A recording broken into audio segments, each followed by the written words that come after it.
তো hi guys, এই যে ব্যাগ গোছানো শুরু করে দিয়েছি। কালকে বাবার বাড়ি থেকে শ্বশুর বাড়ি চলে যেতে হবে, ওই জন্য ব্যাগ গোছাচ্ছি।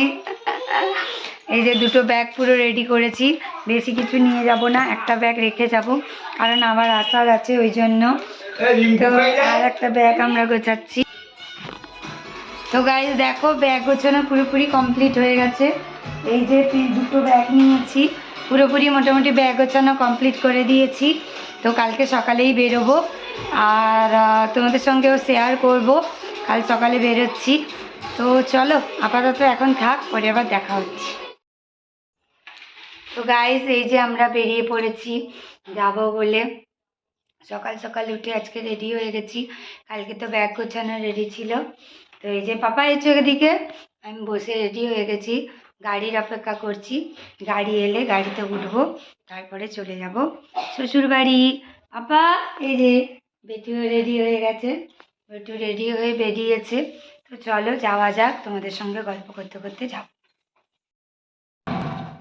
তো গাইস দেখো, আমরা এই যে উঠে পড়েছি টোটোতে, একদম বাবার বাড়ি থেকে টোটো করেই আমরা যাচ্ছি শ্বশুর বাড়ি। বাবার বাড়ি থেকে আমার শ্বশুর বাড়ি বেশি দূরত্ব নয়, এই 1 ঘন্টা 1.5 ঘন্টার রাস্তা। তো আমার বেটু আর আমরা দুজনে মিলেই যাচ্ছি। সকাল সকাল ওয়েদারটাও খুব ভালো ছিল, আজকে একটু ঠান্ডা ঠান্ডা ভাব যেন বেশি ভালো লাগছে। আমরা আমি বেটুর গায়ে, মাথায় সব সোয়েটার, চাদর, টুপি সব গায়ে দিয়ে দিয়েছি।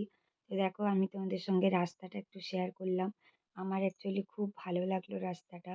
দুদিকে সবুজে ঘেরা গাছ ও ধানের ক্ষেত পেরিয়ে পেরিয়ে আমরা যাচ্ছি। তো আর কিছুক্ষণের অপেক্ষা, তারপর আমরা পৌঁছে যাব শ্বশুর বাড়িতে। তো তোমাদের সঙ্গেও শেয়ার করব। তো দেখো, বেশ ভালোই জার্নি হলো। হাই গাইস, এই যে এইমাত্র পৌঁছলাম বাড়িতে। তো এসে একদম আমার রুমে চলে এসেছি ড্রেস চেঞ্জ করার জন্যে।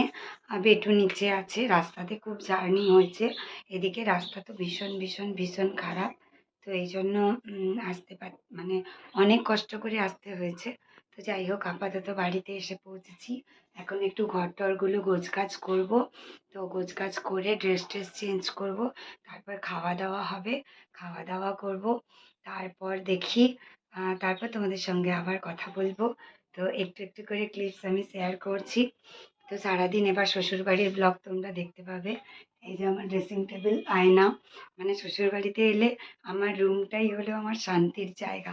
তো যাই হোক, চলো পরে ধীরে ধীরে তোমাদের সঙ্গে আবার কথা বলবো। আপাতত এই যে জামা কাপড়, ড্রেস চেঞ্জ করা হোক, একটু ঘরটরগুলো গোছানো গোছানি করি। চলো আপাতত টাটা, পরে আবার দেখা হচ্ছে।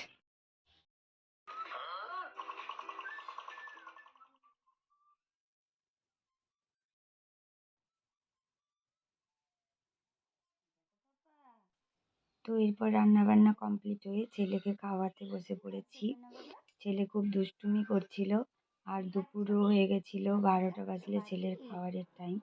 তো ছেলে একটু ফোন দেখছে, ফোন না দেখলে ছেলে খেতেও চায় না। অ্যাকচুয়ালি আমি বেশি ফোন দেখাই না ছেলেকে, ঘুরে ঘুরেই খাওয়াই।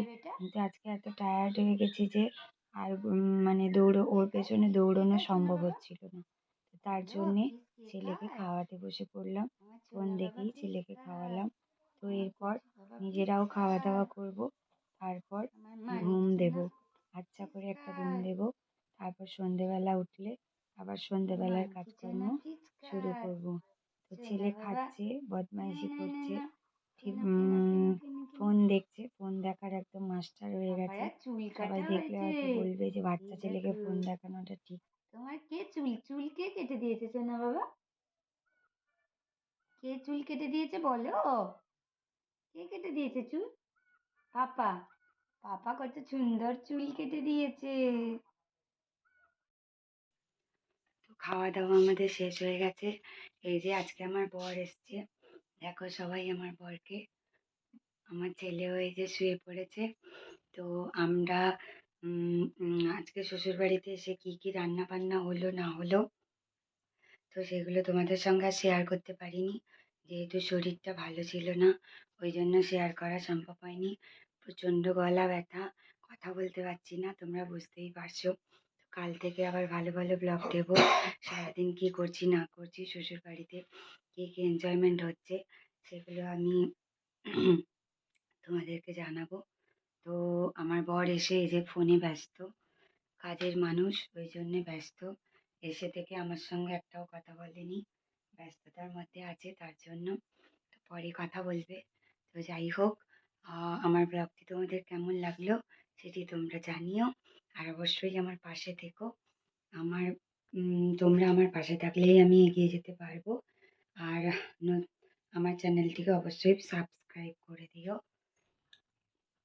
আপাতত আজকে এইটুকুই বললাম, আবার পরে দেখা হবে একটি নতুন ব্লগে।